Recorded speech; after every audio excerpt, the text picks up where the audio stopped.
Nous disons que les martyrs sont une source d'inspiration pour notre lutte. Une source d'inspiration qui nous pousse à aller de l'avant, qui nous permet de continuer notre combat pour un monde plus juste, plus beau. Parce que se souvenir d'elle, c'est se souvenir de la raison de notre engagement. Que si nous voulons bâtir une nouvelle société, il nous faut nous battre, aller jusqu'au bout, rêver plus grand. Et surtout, il nous faut ne jamais renoncer. C'est pour cela que nous disons que les martyrs sont une source d'inspiration.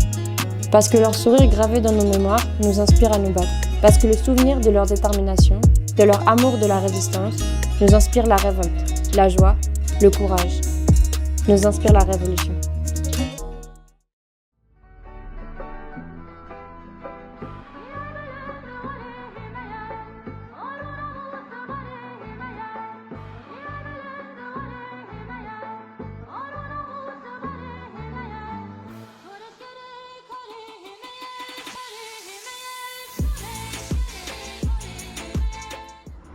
I knew Anna from a long time ago when we were both very young. In fact, I would say we were all very young because we were two friends amongst a group of friends and a group of friends who were very passionate about politics, and we wanted to be active, we wanted to be revolutionaries, we wanted to make a change.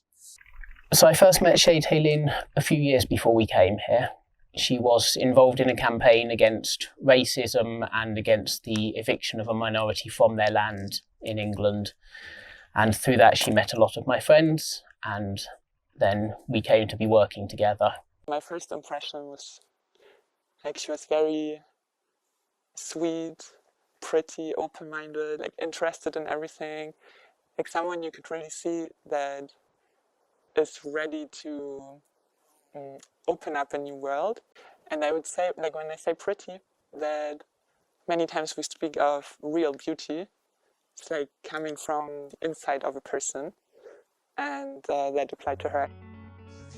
My name is Hêlîn Qereçox, and I came to Rojava 5 months ago because, well, I've been planning to come for a long time actually, and I came because, you know, I'm a revolutionary, and then when I started to learn about the Rojava revolution, it was just amazing, like a real revolution really happening now when, you know, so many people said that this could never happen anymore, and I just wanted to participate. Well, I wanted to help to start with. When I came, and I thought I don't really have any skills, but I can fight. But then once I came here, I realised that actually, for me anyway, the most important thing that I could do would be to learn. In 2017, I was thinking about coming to Rojava to support the revolution. And when I started talking to people about this, I found that she had also been thinking the same things. And so we made plans to come together. And of course, it was really typical of Anna that she was learning about this and she was able to take that step. That she was the one of us who actually came to Rojava and who took the step to join the YPJ and to say, like, if this is happening, I want to be a part of it and I want to go there. And I saw really clearly her reasons why. It just made complete sense. Like what everyone is fighting for in Rojava are the principles and values that she believed in, and that she believed in all her politics and her activism and work before then. And she was in some ways a really simple person and a really sincere person. And to her, it was just that simple. This is what I believe in, and there's a struggle for it going on. Of course I'm going to go. There's no question. It would be strange not to go. And it was also like what Anna was, because everything that she did, she always had this internationalist perspective. She'd been in Calais like before, and she had been in the ZAD before we went together, and she was always thinking about what was happening in other places in the world. So it didn't surprise me when she decided that she was going to Rojava, because she was always an internationalist and she was a true revolutionary. We always had plans to go back to the UK after being here, but then both of us fell in love with the revolution here and with the society here, and I think she was grappling with this within herself of wanting to go home and to build a revolution there, but also not wanting to leave this one. I came to Rojava about a year ago as an internationalist. Now, internationalism, it's not coming here as an internationalist is not the same as coming as an international person.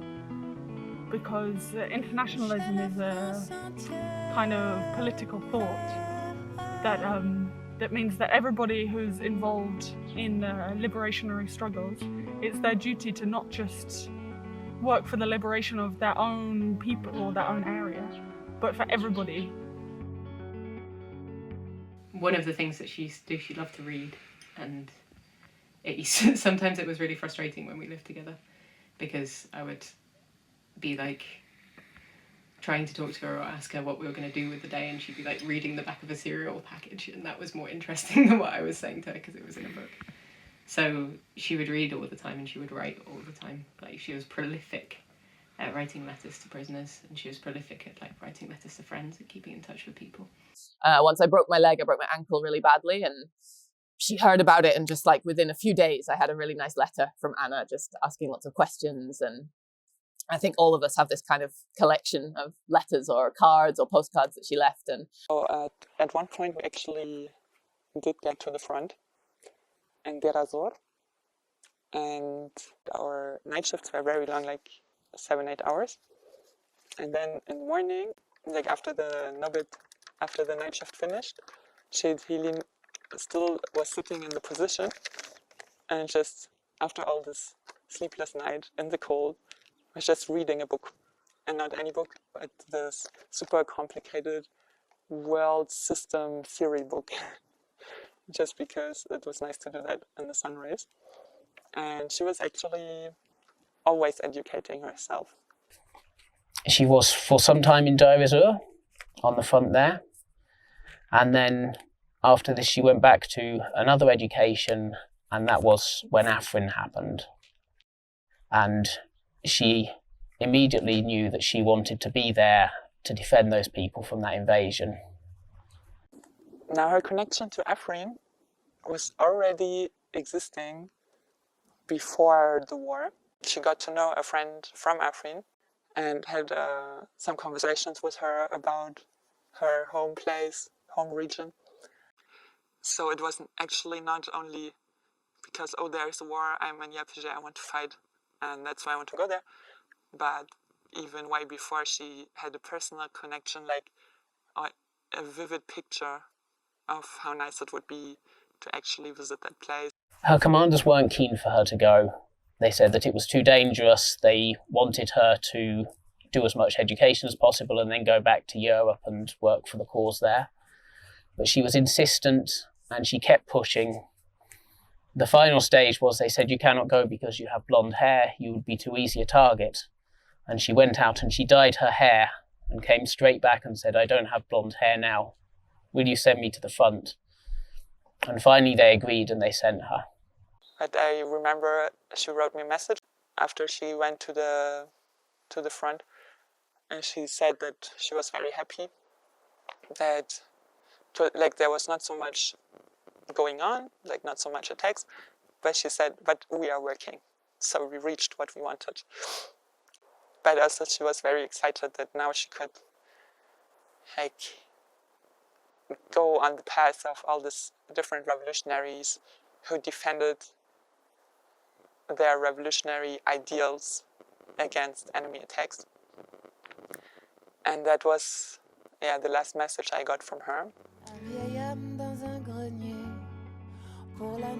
از حقتن جبو بشتار الشارع الديجيتاش ودن وأز شو مع حمد الزوري تشتري الشارع فرين بسبكر بيقول تمام كدر حوالا ما شادكن عجيب خازم شابكن از جبو سفر حقتن از خازم مل بمل بحوالا خوار لديجي حزب الفاشيزم شابكن ويعني بلان منه شر يعني ريش اللي دجي أو سيستم ديمقراطيك هبه أزي تبلي ببلو.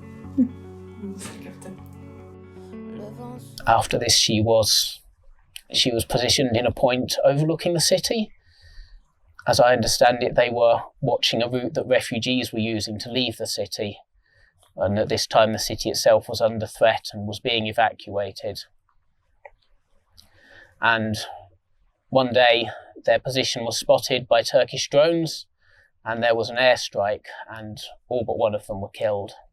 So I heard about that from another internationalist friend who wrote me a message and said Hêlîn didn't come back. I went away to Sweden and I didn't have internet for a few days, and the next thing I heard was that she'd fallen shaheed in Afrin. I was never cross at her for the decisions that she made, because I knew that she always, even when she was doing something that was dangerous, she always knew what she was doing, and she always was doing it for the right reasons. And I think with Afrin, she felt very compelled to being there, and obviously I miss her every day, but I think she did, you know, like she did the revolutionary thing because she was revolutionary. If you love your own people enough to fight for them and die for them, and I think you have to be a revolutionary, then you also love people from far away enough to fight for them and die for them, and maybe you've never even met them. But this is the principle, this is one of the principles of the revolution here, and so we as internationalists also take this on. There have been international shaheeds, international martyrs, since many, many years in this place, and so one of the forces behind the revolution is that we build things up even stronger and even greater in the memory of the people that have fallen shaheed, that have become martyrs. When you lose someone like this, when somebody falls in the struggle, of course you're really hungry to hear tales of them and to meet other people who knew them. And every time I met someone who knew her in Rojava, it was like filling in a piece about something about her. And every time it was this like joy and love and connection that she was bringing, and what an easy person she was to love and connect with, because she loved so very, very easily. So the memorial we had for Anna in Bristol after she died, it was really good actually. It was like the nicest celebration of her life that could have been possible. We had so many friends. Like, I didn't, even though we'd known each other really closely for a very long time, by that point, like 6 years or something, I didn't have an idea of how many friends she had and how many people's lives she'd touched. I think that when we had all these stories and like different songs and things that were going on at the memorial, it really felt like it was bringing her to life, and having all of her different friends there from different parts of her life as well, bringing different bits of her, like, helped to bring like the feeling of her more fully into the space. And I think that's when I made the decision to come to Rojava, really, at that point, was because the way that we would keep her alive was to keep bringing all of these people into the space, and to bring more people into the way that she inhabited the world, and to try and like be, not to be her or to replace her, but to like bring her spirit into things by us all coming together and by like continuing these traditions, I guess. I think the correct emotion to face death with of a friend is anger. To say this person has been taken from us by an unfair world, and then to take that anger and sit down and say, okay, what do we do about this? And to me, that's a lot of what I see here. And people recognising that these deaths were part of a historical process, a revolutionary process that we are doing, and that we are able to take up that process and to carry it forwards.